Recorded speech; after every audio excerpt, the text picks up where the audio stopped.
welcome. This is the Smiling Banjo Podcast, presented by the Philadelphia Folk Song Society.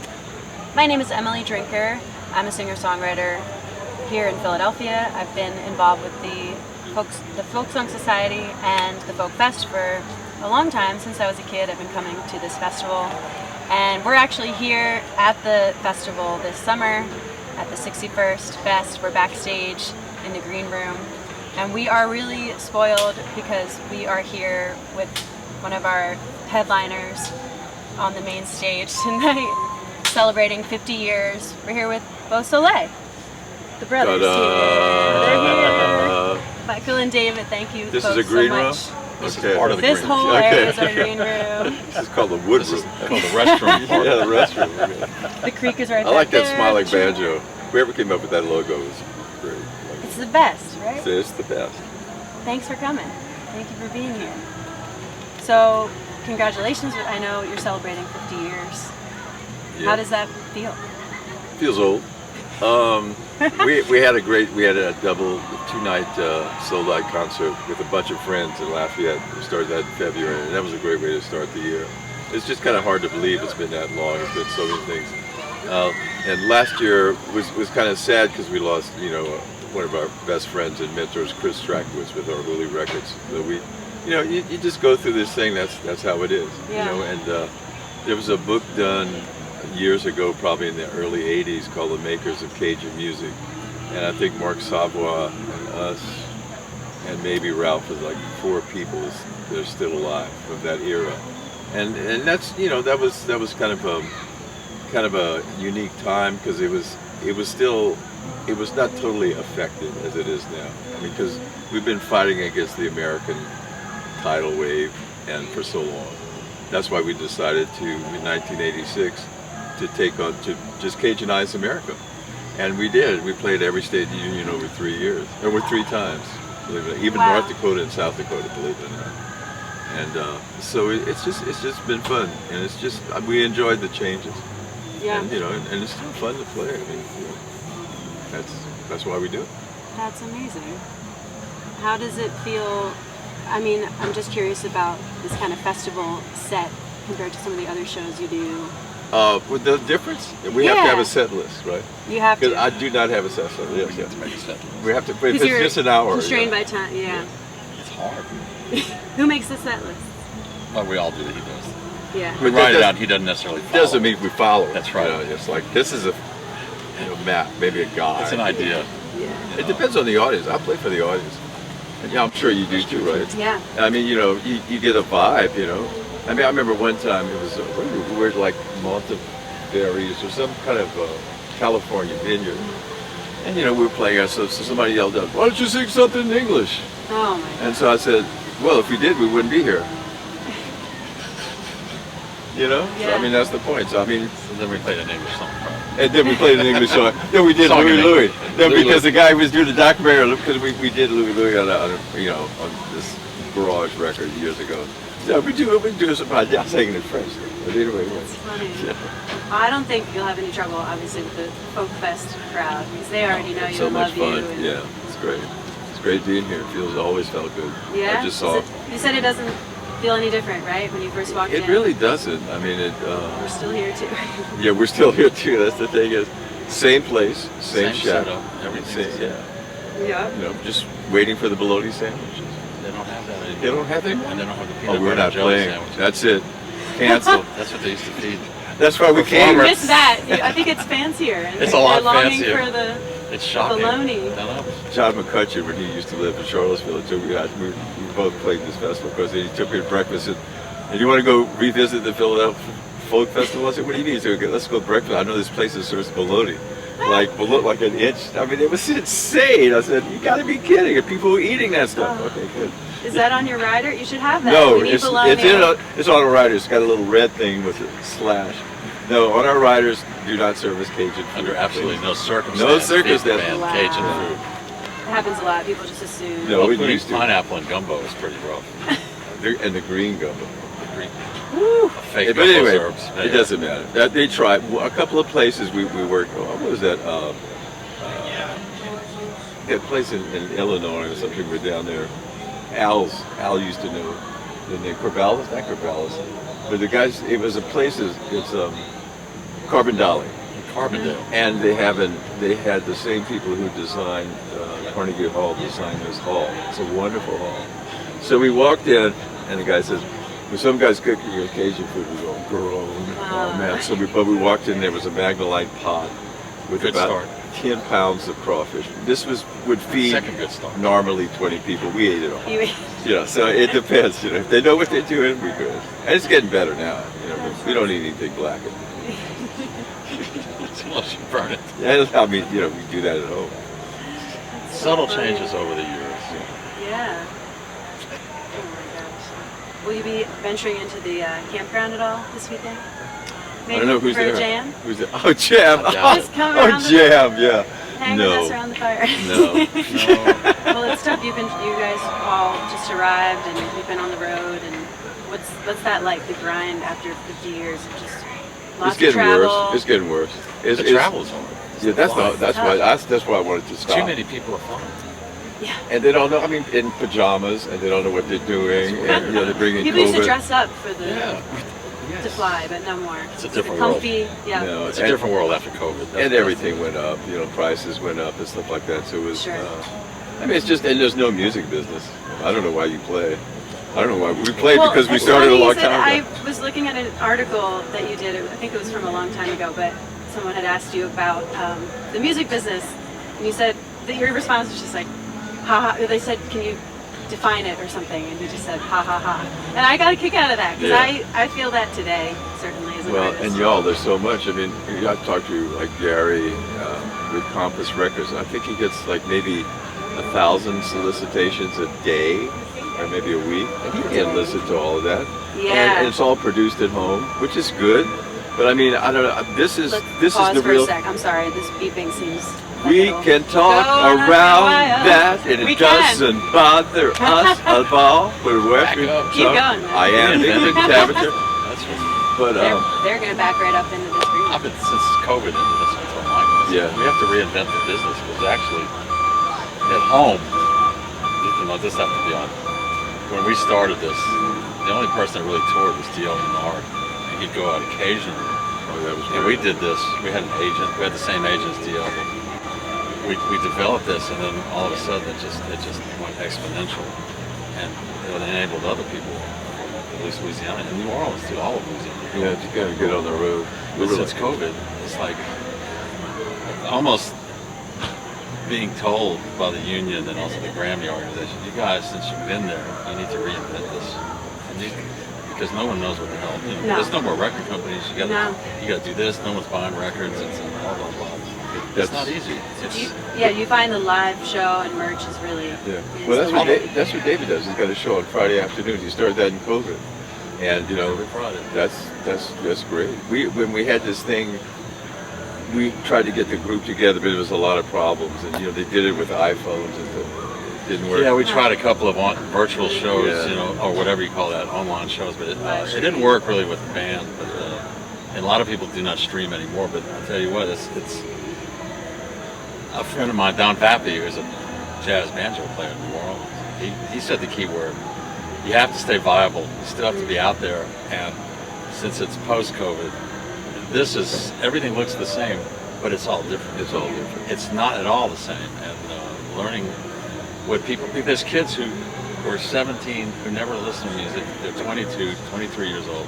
Yeah. They don't know anything. No. And it's like, so there's no progression unless their parents drag them to like one of our shows, for example, or another show. My grandmother loves y'all. That's where we I get love the that old one. people. So trying to get the young people because it's a whole new age and it's not easy. But it's live music. But It's they live. answer that. That's why we're It's here, live. because we love live, Like and live. it's supposed to be live, and you're supposed to, That's why he said, well, there's a small crowd because nobody goes. Everybody's scared of crowd. They don't need crowd. They can look on their phone. But the ones that do show up, do you find that Oh, they yeah. they're hungry for it? Yeah. I mean, They How do need you it. do that? It does something. How do you do that? When you play live music, it's right there in the moment, and you can't beat it, and you Yeah. can't get that.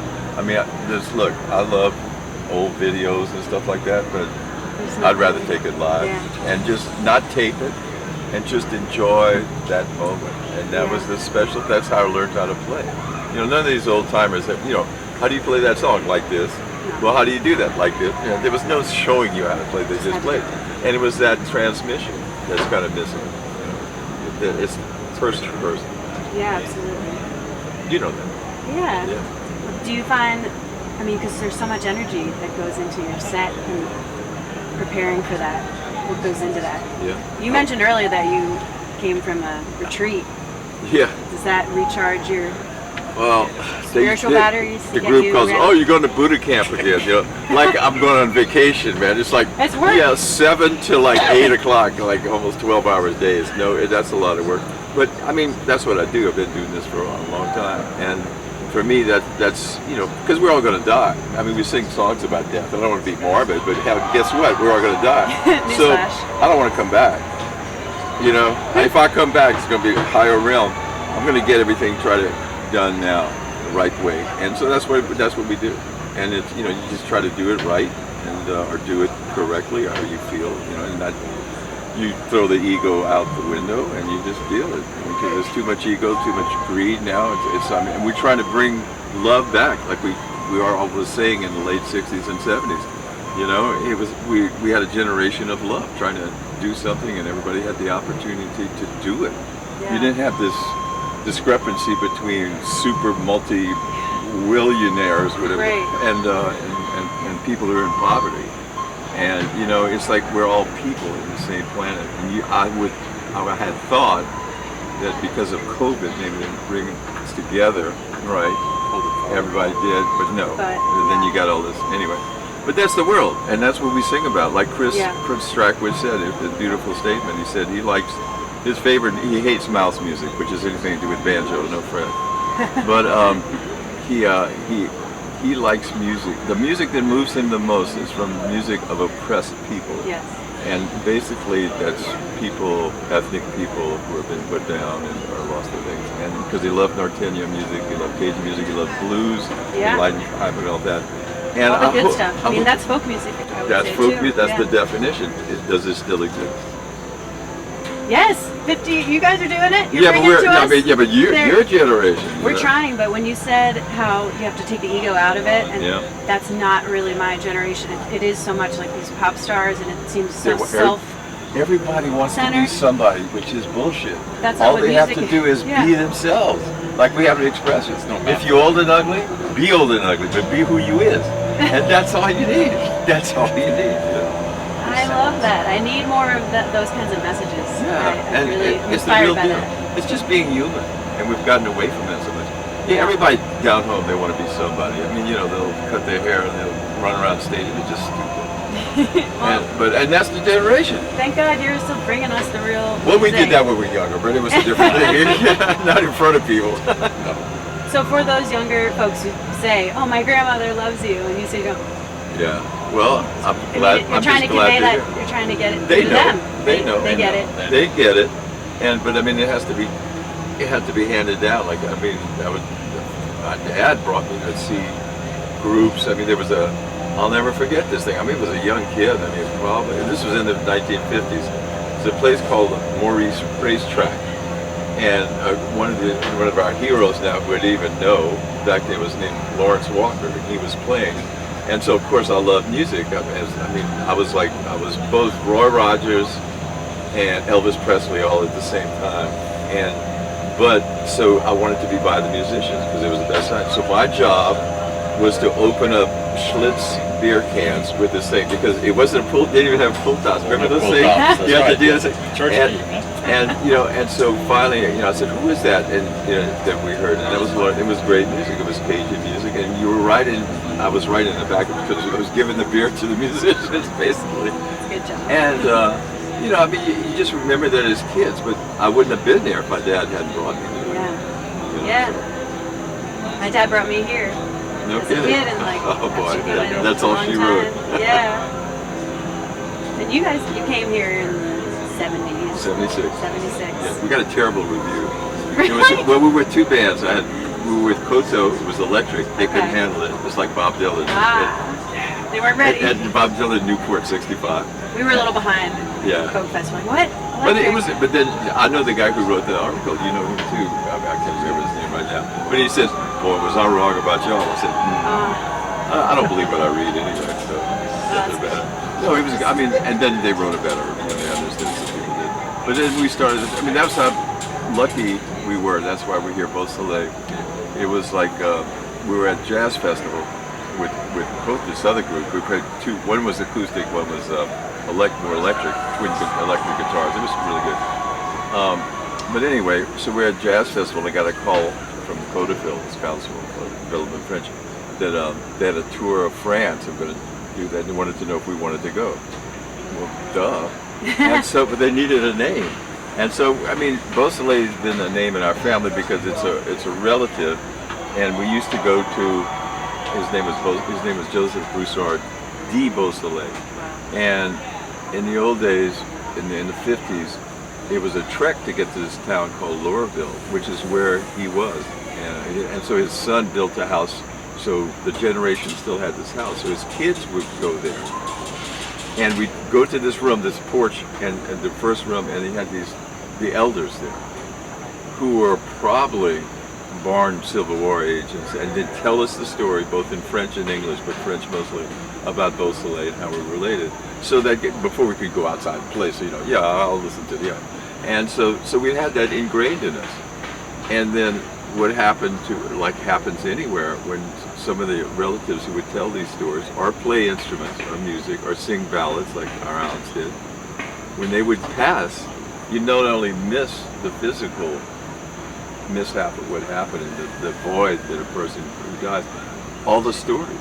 So that really got me interested. Maybe I should start taping this stuff like that, start learning this stuff, because I just, nobody really took it seriously because it would just happen generation. And that's when your grandmother would live in your house and everything, people took care of it. There was no, the old folks' home was your house. Yes. It's just different now. It's all good. It's what it is. Well, I love how much just history is preserved in the music and culture. That's right, and how you do it. And we were lucky to play. We would people like Dennis McKee, who recorded in the 20s. Cool. I mean, we brought Henry Fontenot to Carnegie Hall with us. They said we went, and so we played in Europe with these people.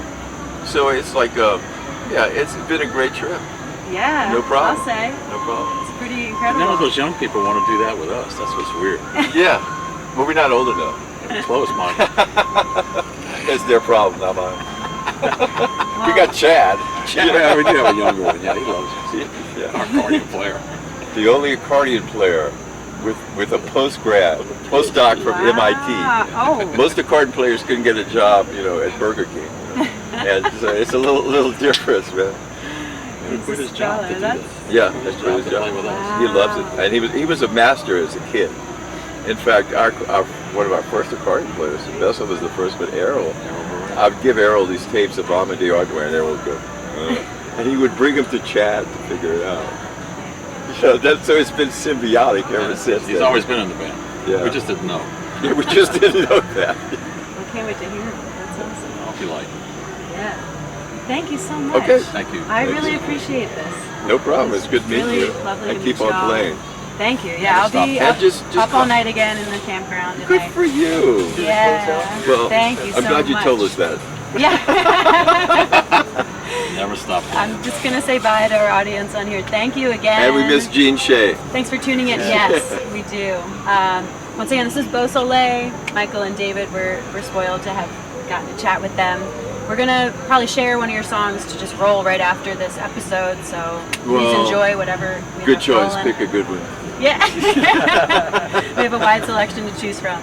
But yeah, thanks again for tuning in to the Smiling Banjo Podcast. We'll see you soon. Good. It's my pleasure to introduce one of Louisiana's most cherished exports, some of our greatest music ambassadors for the state.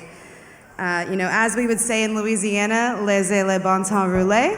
As you all know, that means let the good times roll. Now please welcome BeauSoleil avec Michael Doucet.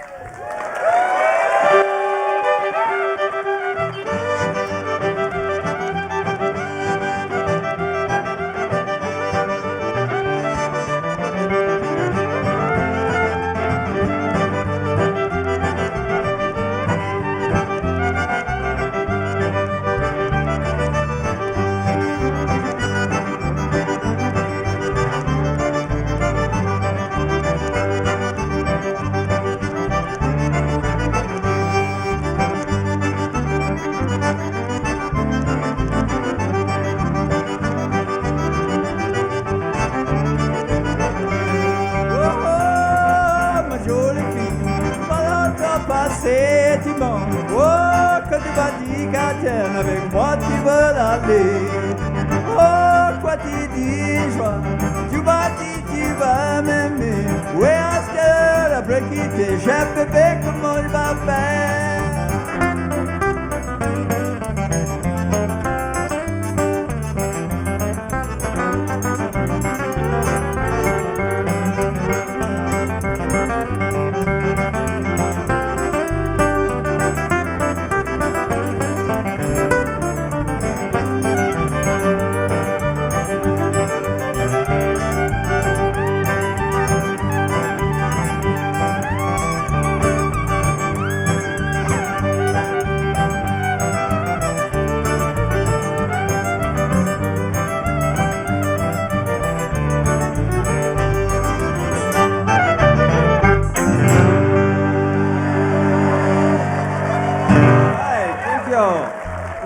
Vocal in this monitor. Thank you so much. Nice to be here. We were here in 1976. Seems like yesterday, but it wasn't. And we're celebrating our 50th anniversary together. So this song I wrote a long time ago is called La Valse de BeauSoleil.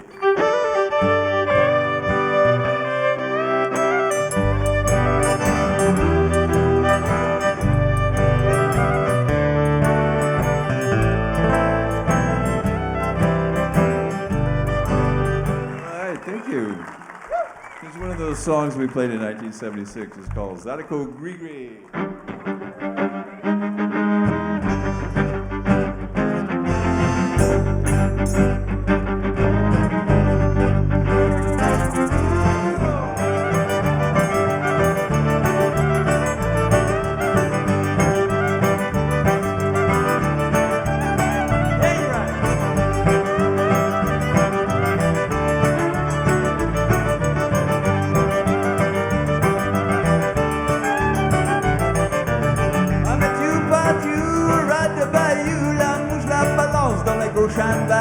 Le crocodile en met dans ses prières. Le popolé dans ses cimetières.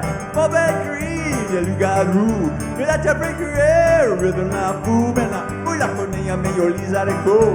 Puis la table cuire, zozo, même pas you show. Bonne pichot, mon écoute le crier. Secondo! Vive fait bouillir, pas comme pas pour les sons tapés. Aboyer! Mots, c'est belle, fais ses projets. Et puis mon fait grand. Well, c'est bien loin de quelqu'un qui a copié. Zadiko!